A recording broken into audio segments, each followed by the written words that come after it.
നമസ്കാരം. എല്ലാ NTV പ്രേക്ഷകർക്കും നിങ്ങളുടെ ഇന്ന് എന്ന പ്രോഗ്രാമിലേക്ക് സുസ്വാഗതം.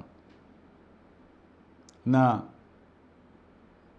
2025 ജനുവരി മാസം 14-ാം തീയതി 1200-ാം ആണ്ട് മകരമാസം 1-ാം തീയതി ചൊവ്വാഴ്ച. ഇന്നും ആഴ്ച ചൊവ്വാഴ്ചയാണ്. ഇന്നത്തെ നക്ഷത്രം ഉദയ നക്ഷത്രം വന്നിരിക്കുന്നത് പുണർദം നക്ഷത്രമാണ്. പുണർദം നക്ഷത്രം ശുഭനക്ഷത്രങ്ങളിൽപ്പെടുന്ന ഒന്നാണ്. നക്ഷത്രം പുണർദം ശുഭനക്ഷത്രമാണ്. അപ്പോൾ ശുഭനക്ഷത്രത്തിൽപ്പെടുന്ന ദിവസമാണ് ഇന്ന്. പക്ഷേ ഇന്നത്തെ ആഴ്ച അത്ര കണ്ട് നല്ലതല്ല. ഇന്നത്തെ ദിവസത്തിന് വളരെ പ്രാധാന്യമുണ്ട്.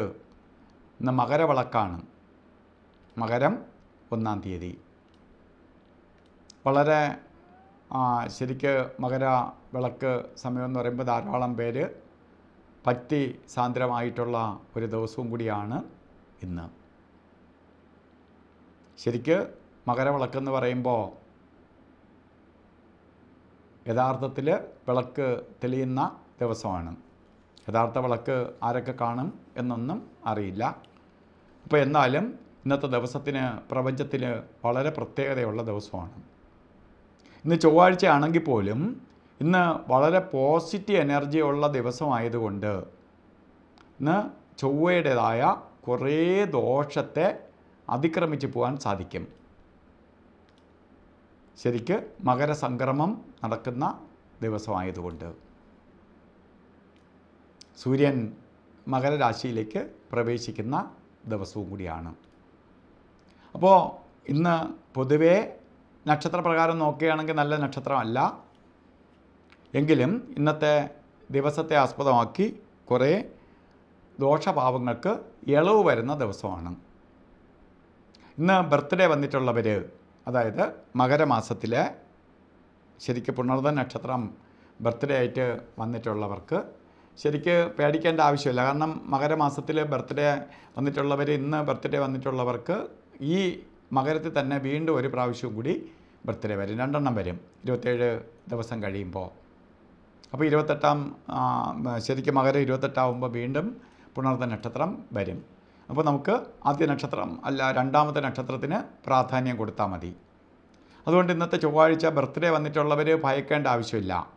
കാരണം നിങ്ങൾക്കത് എടുക്കേണ്ട ആവശ്യമില്ല. രണ്ടാമത്തെ നക്ഷത്രം ഉള്ളതുകൊണ്ട് നമുക്കിതിന് പ്രാധാന്യം കൊടുക്കണമെന്നില്ല.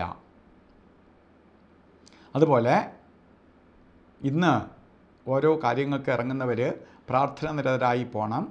ഒന്നാമത് ഇന്ന് പ്രപഞ്ചത്തിൽ തന്നെ കുറച്ച് പോസിറ്റീവ് എനർജി കൂടുതലുള്ള ദിവസമെന്ന് ഞാൻ പറഞ്ഞു. ഇപ്പോൾ കൂടുതലായിട്ട് ഇന്ന് പ്രാർത്ഥിച്ചിട്ട് ഓരോ കാര്യത്തിന് പോവുകയാണെങ്കിൽ നമ്മളുടെ നെഗറ്റീവ് ഒക്കെ മാറി നമുക്ക് പോസിറ്റീവ് ഫലം ലഭിക്കുമെന്നുള്ളതിന് സംശയം വേണ്ട. ഇന്ന് ഓരോ കാര്യത്തിന് ഇറങ്ങുന്നവർ നമുക്ക് പ്രധാനമായിട്ട് രാവുകാല സമയം നോക്കി യാത്ര തിരിക്കണം. രാവുകാലം വരുന്നത് തന്നെ 3:26 തൊട്ട് 4:52 വരെയാണ് രാവുകാല സമയം. 3:26 തൊട്ട് തുടങ്ങുള്ളൂ. 3 മണി മുതൽ 4:30 വരെ എന്ന് കലണ്ടറിൽ രേഖപ്പെടുത്തിയിട്ടുണ്ടെങ്കിലും 3:26 തൊട്ട് 4:52 വരെ രാവുകാല സമയമുണ്ട്. ഓരോ കാര്യത്തിന് ഇന്ന് ധാരാളം ആളുകൾ അമ്പലത്തിൽ പോകാനും ഒക്കെ ഇറങ്ങുന്ന സമയമാണ്. അപ്പോൾ രാവുകാലം ഒന്ന് നോക്കിയിട്ട് ഇറങ്ങുന്നത് നന്നായിരിക്കും. അതുപോലെ ഒരു കാര്യവും ചെയ്തുകൂടാത്ത 2 സമയങ്ങളാണ് ഗുളികകാല സമയവും യമകണ്ഠകാല സമയവും. ഗുളികകാല സമയം ഉച്ചയ്ക്കാണ് വരുന്നത്. 12:34 തൊട്ട് 4 മണി വരെയും 2 മണി വരെയും 12:34 തൊട്ട് 2 മണി വരെയും. യമകണ്ഠകാല സമയം 9:41 തൊട്ട് 11:08 വരെയും. ഈ 2 സമയങ്ങളും ശുഭകാര്യങ്ങൾക്ക് എടുക്കരുത്. അതുപോലെ തന്നെ അഭിജിത്ത് മുഹൂർത്തം ഇന്നും വരുന്നത് 12:10 തൊട്ട് 12:58 വരെ 48 മിനിറ്റ് നേരം അഭിജിത്ത് മുഹൂർത്തത്തിൻ്റെ സമയമാണ്. അഭിജിത്ത് മുഹൂർത്ത സമയം നമുക്ക് എന്ത് ശുഭകാര്യത്തിനും എടുക്കാം. അതുപോലെ ഇന്നും യാത്രയ്ക്കൊക്കെ നമ്മൾ ഓരോ വഴിക്ക് പോകുമ്പോൾ റെഡ് കളർ മിക്സ് ആയിട്ടുള്ള വസ്ത്രവും കൂടി വസ്ത്രധാരണത്തിൽ ഉൾപ്പെടുത്തുന്നത് നന്നായിരിക്കും. ചുവന്ന കളറ്, അത് ബ്ലൗസായിട്ടോ അല്ലെങ്കിൽ ഷർട്ടായിട്ടോ അല്ലെങ്കിൽ ഷോളായിട്ടോ ഒരു കർച്ചീപ്പായിട്ടെങ്കിലും കരുതി കൂടുന്നത് നമ്മളുടെ ദോഷം കുറയ്ക്കാനും പോസിറ്റീവ് എനർജി വർദ്ധിക്കാനും സഹായിക്കും. അപ്പോൾ ഇന്നത്തെ ദിവസം എല്ലാവർക്കും മകരവിളക്കും കൂടിയായ ദിവസം എല്ലാവർക്കും ഐശ്വര്യപ്രദമായി തീരട്ടെ, ശരിക്ക് ധർമ്മശാസ്താവിൻ്റെ അനുഗ്രഹം ഉണ്ടാവട്ടെ എന്ന് പ്രാർത്ഥിച്ചുകൊണ്ട് നിർത്തുന്നു. നന്ദി, നമസ്കാരം.